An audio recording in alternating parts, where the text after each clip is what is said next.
अस्सलामुअलैकुम। चलिए आज हम लोग पढ़ेंगे मजमून बात पुराने लफ्जों की नई तहकीक, जो इससे पहले आपको अच्छी तरह से बता दीजिएगा। इधर ध्यान दीजिए, पहला सब आप लोग को अच्छी तरह से याद हो गया है ना। उसमें से पूछने पर आप सब सही से बता दीजिएगा ना। है जो पहले बार पूछे, इसके पहला चैप्टर कौन है? इससे पहले कौन पढ़ाए थे? मिट्टी का तेल। तो हम पूछेंगे मिट्टी का तेल किसका अफसाना है? अफसाना थोड़ी मजमून है। का है मिट्टी का तेल? हाँ, पहले सवाल सुन लेना है कि है का, तू का है मजमून। लेकिन आप लोग ध्यान दे देना किसका लिखा हुआ है? ख्वाजा हसन नजामी। ये किसका अफसाना है? तो ये अफसाना है? कैसे कह दिया आप? जल्दी से ध्यान रखना है बात को। हम क्या बोले? अफसाना। ये अफसाना नहीं है, ये भी क्या है? मजमून। तो ये बात पुराने लफ्जों के नहीं ताकि आप ध्यान से सुनिए आप अच्छी तरह से। बात पुराने लफ्जों के नहीं ताकि ये लिखने वाले हैं सैयद सुलेमान नदवी। ठीक, तो सैयद सुलेमान नदवी का हम लोग देखेंगे, चाहे पैदाइश इंतकाल वगैरह सब देख लेते हैं। यहीं पर जिलाएंगे, यहीं पर करेंगे। देखिए सबसे पहले सैयद सुलेमान नदवी की पैदाइश 1884 ईस्वी में आपको बताया कि नालंदा जिला दसना में, बिहार में। 3 यहाँ से हो जा रहा है ना, याद रखना है। ठीक, वालिद का नाम हकीम सैयद अबुल हसन है। इनका वालिद का नाम है हकीम सैयद अबुल हसन। इससे पहले वाले ख्वाजा हसन नजामी के वालिद का नाम क्या है? किसको याद है? ठंडक आवाज में।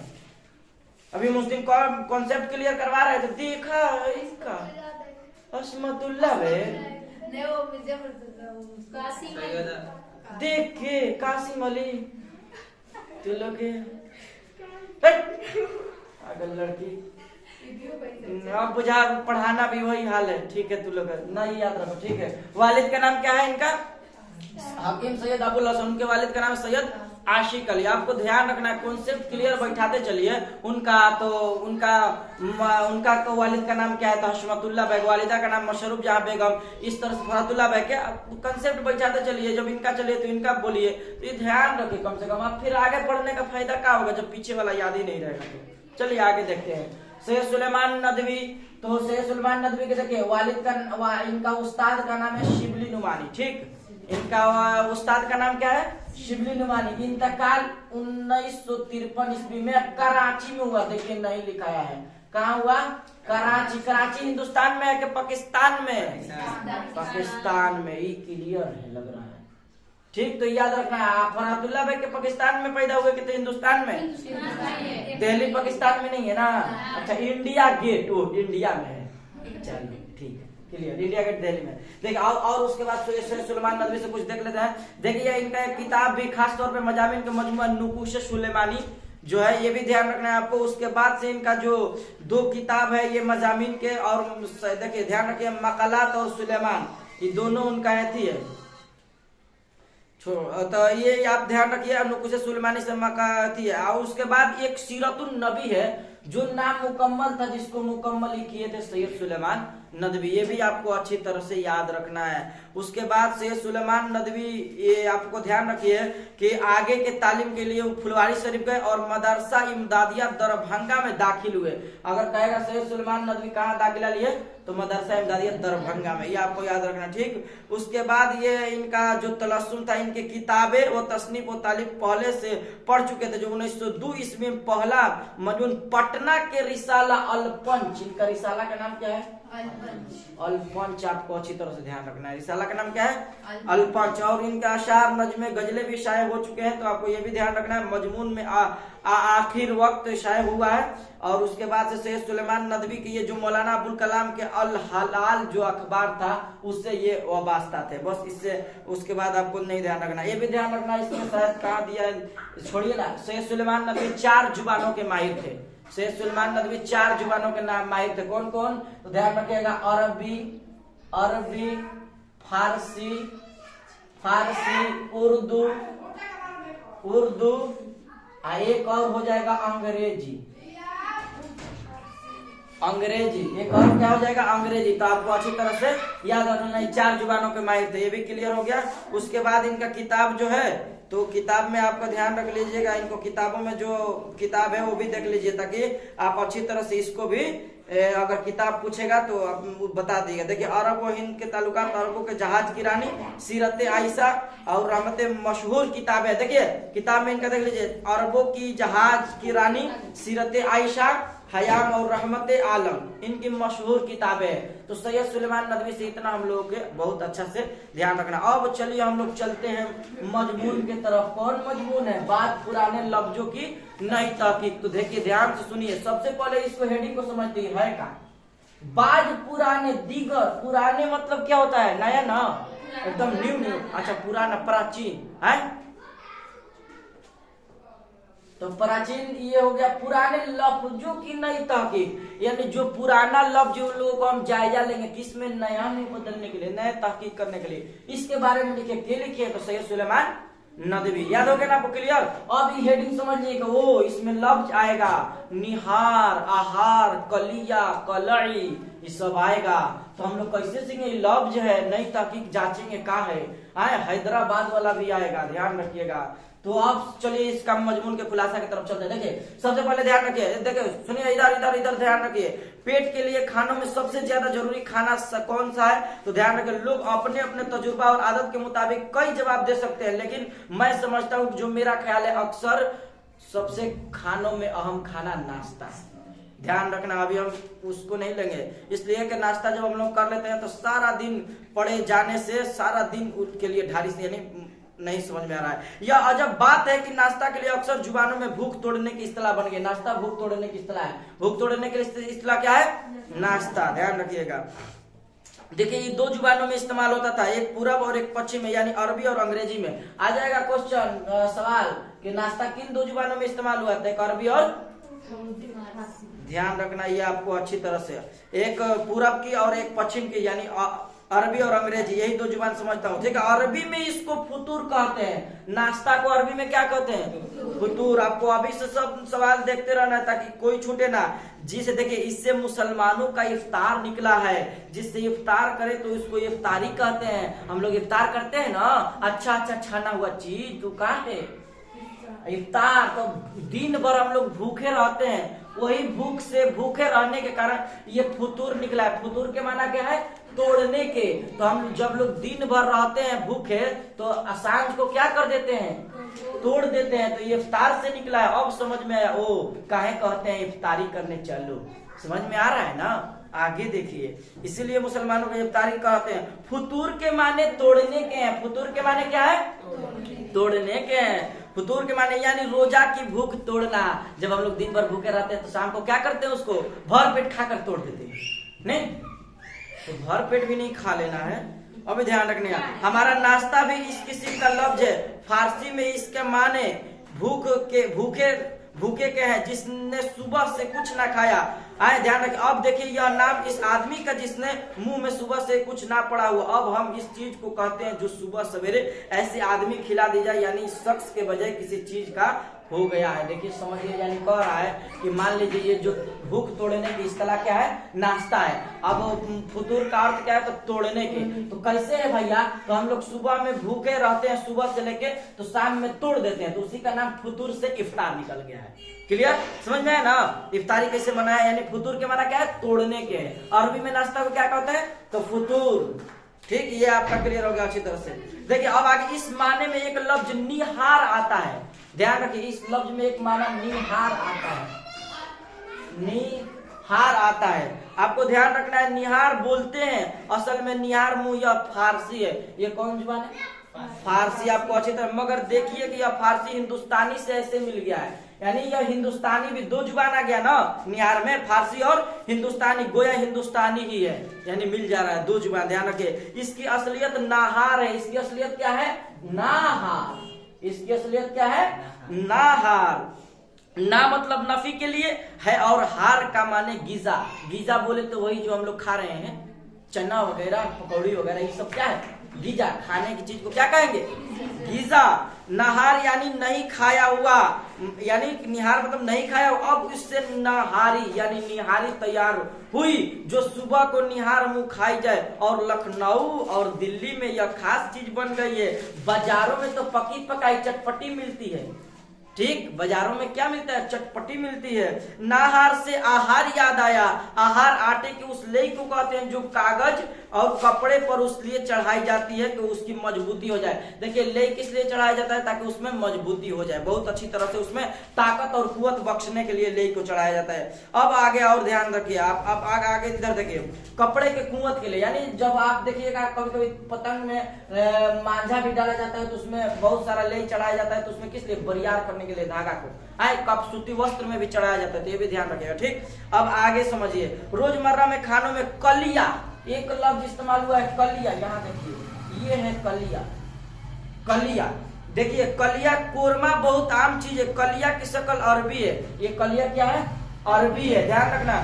अरबी नहीं बल्कि कलिया की अरबी शक्ल कलिया हो सकती है, ध्यान रखना। इसकी अरबी कलिया नहीं लेकिन हो सकती है। अरबी में कलई भूनने को कहते हैं। कलई किसको कहते हैं? भूनने को कहते हैं। ठीक, अब देखिए इस भुनने को कहते हैं, इससे कलिया बन सकता है और भुने हुए गोश्त को कहते हैं। कलिया किसे कहते हैं? सवाल आएगा तो भुने हुए गोश्त को कलिया कहते हैं। हमारे जुबान में कलिया इस शोरबेदार गोश्त को कहते हैं जिसमें कोई तरकारी पड़ी हो, बल्कि इस तरकारी का को कलिया कहने लगे। जिस तरह से हम लोग गोश्त में आलू डाल दीजिए और तरकारी हो गया, चले इस शोरबेदार गोश्त है।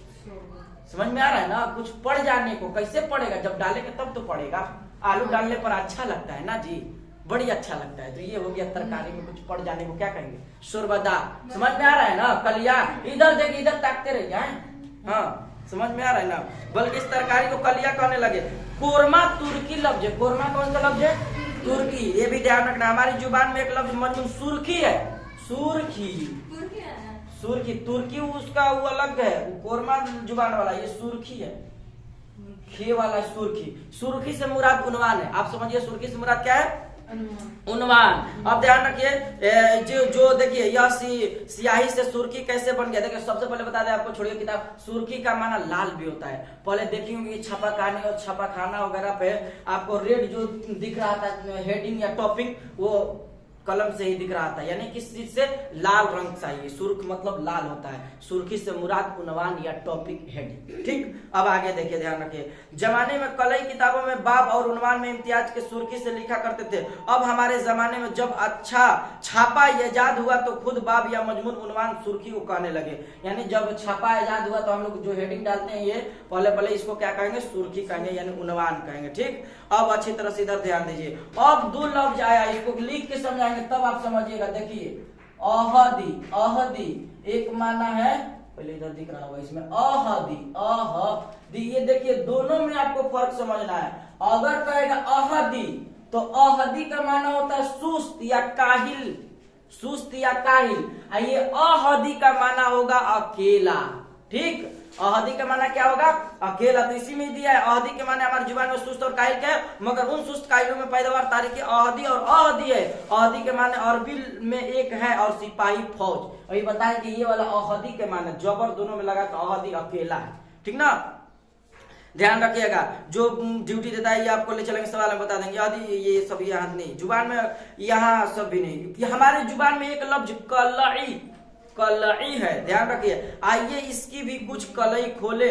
हम लिखते गोए कलई है मगर बोलते कलई है। हमारे जुबान में इसके माने सफेदी और सफाई के हैं। देखिए कलई के माने क्या है? हमारे जुबान में सफेदी और सफाई के हैं। अच्छी तरह से ध्यान रखिए। यह लफ्ज गोया पुरानी अरबी का नहीं है मगर फिर भी अरबी नातों में मिलता है। कलई, कलई अरबी में लिसान कहते हैं। कलई को अरबी में क्या कहते हैं? लिसान कहते हैं। अरबी में, फारसी में इसको रांगे या रांगा कहते हैं। मगर रांगे को क्यों कहते हैं? लिसानुल अरबी में आपको ध्यान रखना है, रांगा इसको इसलिए कहा जाता है। कला एक कान का नाम है जिससे रांगे की बेहतरीन किस्म निकलती है, ध्यान रखना है। इसलिए इसकी तरफ निस्बत कराई कि अच्छी रांगे को कलई कहते हैं। अब यहाँ से आपको देखिए, और चूंकि इसी रांगे से तांबे की बर्तनों पे सफेदी फेरी जाती है, बर्तनों पर सफेदी फेरी जाती है। हमारे जुबान में इन इस्तेमालों से यह माने पैदा हुआ कि किसी दाग धब्बे या किसी ऐब को छुपाया जाए तो उस पर कलई फेरना हुआ। अगर किसी को ऐब छुपाएंगे तो हमको लोग क्या होगा? कलई फेरना हुआ। इस दाग धब्बे और ऐब को जाहिर करेंगे तो सबको दिखाया जाएगा तो वो कलई खोलना हुआ। कलई खोलना मतलब किसी ऐब को दिखाना, कलई फेरना मतलब किसी ऐप को छुपा लेना। समझ में आया ना, ये अंतर हो गया। तो ये बात पुराने लफ्जों के नहीं तक आपको अच्छी तरह से क्लियर हो गया ना, समझ में आ गया ना अच्छी तरह से। अब इससे सवाल पूछेंगे तो आ जाएगा ना, सवाल बता दें कि या आप लोग बना के ला दीजिएगा अच्छी तरह से, बताइए बता दें ताकि आप रोक रोक के देख लीजिएगा ना। हाँ अच्छा, हाँ चलिए शुरू से सवाल आपको बता देते हैं, देखिए ध्यान रखिए। चलिए इधर ध्यान दीजिए। चलिए सबसे पहला सवाल देखिए, भूख तोड़ने की इस्तेलाह क्या है? तो भूख तोड़ने की इस्तेलाह क्या होगा? नाश्ता। आपको अच्छी तरह से याद होना। सैयद सुलेमान नदवी कितने जुबानों के माहिर थे? सैयद सुलेमान नदवी 4 जुबानों के माहिर थे। और भी उधर देखिए, वो वाला नहीं है, पहले इधर सुनिए, इधर सुनिए, इधर सैयद सुलेमान नदवी 4 जुबानों के माहिर है, अरबी, फारसी, उर्दू, अंग्रेजी। ठीक, अरबी में नाश्ता को फुतूर कहते हैं। हम एक बार मुकम्मल बता देते हैं, बाद में आप लिखते रहिएगा। ठीक, फुतूर के माने बताइए। तो फुतूर के माने तोड़ने के हैं। ठीक, लफ्ज नियार किन दो जुबानों में इस्तेमाल हुआ है? तो फारसी और हिंदुस्तानी में। या अच्छी तरह ध्यान है। कलई किस जुबान का लफ्ज है और इसका माने क्या है? कलई अरबी जुबान का लफ्ज है जिसका माने रांगे, रांगा है। क्लियर? अच्छी तरह से। सुर्खी से क्या मुराद है? सुर्खी से मुराद उन्वान है। ठीक, टॉपिक अहदी और अहदी के फर्क को आज अभी बताए कि इस अहदी के माने सुस्त, इस अहदी का माने सुस्त, काहिल, जो काम नहीं देह चुराती हो उसी को कहेंगे ना। हाँ हाँ वही वही वही, ये अहदी का माना हो गया। अहदी का माना हो गया अकेला। इससे कैसे समझेंगे? देखिए, एगो होम गार्ड का जिसको ड्यूटी है, वो कुर्सी पे ड्यूटी दे रहा है, और ड्यूटी देगा तो क्या करेगा? कभी कभी वो अकेला है ना, और कभी कभी कोई नहीं रहता तो नींद भी मार लेता है। चलो उसी से सीख गए। सोएगा तो काहिल रहेगा, सुस्त रहेगा, अकेला है। अगर सोएगा सुतेगा तो दो वाला जबर लगा देंगे, अहदी कर देंगे, अहदी। अगर नहीं सोएगा तो कहेंगे अहदी, सुस्त और काहिल। क्लियर? समझ में आएगा ना आपको अच्छी तरह से। यानी अहदी के माने सुस्त और अहदी के माने अकेला है। चलिए ये हो गया क्लियर। अब देखिए, कलई खोलना और कलई फेरना के माने बताइए। तो अभी बताएं आपको, कलई खोलना और कलई फेरना के पीछे वाला बताए ना अभी पढ़ा के। कलई फेरना मतलब किसी को ऐप को, कलई खोलना का मतलब किसी ऐप को जाहिर कर देना, वही खोल देना, यानी जाहिर उर्दू हो गया। ठीक है, अच्छी तरह से आप बना लीजिए। कलई को अरबी और फारसी में क्या कहते हैं? कलई को अरबी में लिसान और फारसी में रांगा। ध्यान रखिएगा। ठीक, कलई को अरबी और फारसी में। पूरब और पश्चिम किन दो जुबानों के मुसन्निफ से मुराद लेता है? आराम से भी बना लीजिएगा, मैंने आ रहा है। ठीक है, अब देखिए इधर देख लीजिए, सबसे तफसीली गुफ्तगू है ये। तो ऑब्जेक्टिव आप सही से बना दीजिएगा, आराम से इस सबको बना दीजिएगा। इसमें आपको हमको लग रहा है दिक्कत नहीं होगा। ठीक है ना। अब आगे आपको देखते हैं। हाँ सनी, चलिए इधर देखिए, इधर ध्यान दीजिए। पेट के लिए खानों में सबसे ज्यादा जरूरी खाना कौन सा है? और इसके मुतालिक सैयद सुलेमान नदवी ख्यालात आए। इसी को तो भर पेट लिखना है, तभी तो नंबर आएगा। देखिए सुनिए जवाब। पेट के लिए खानों में सबसे अहम खाना नाश्ता है। जो हम लोग क्यों नाश्ता है भाई? तो हम लोग रात भर भूखे रहते हैं, तो सुबह उठते हैं तो हम लोगों को पेट में कुछ चाहिए। यानी क्या होता है कि जब रात भर हम लोग सोते हैं तो उस वक्त रात में कोई खाना पीना नहीं मिलता है, लंबा तवील सोना होता है, और उठते ही ब्रश करने के बाद हम लोग को चाहिए कुछ, यानी भूख लगता है। तो असल वही ना खाना हुआ है। और नाश्ता कर लेते हैं तो देखिए कभी कभी लगेगा कि दोपहर में नहीं भी खाएंगे तो चल जाएगा, लेकिन नाश्ता नहीं किए होते हैं और कहीं चले जाते हैं कि लग रहा है कि लो अब पेट एकदम सटा हुआ है अंदर की तरफ। ध्यान में आ रहा है ना।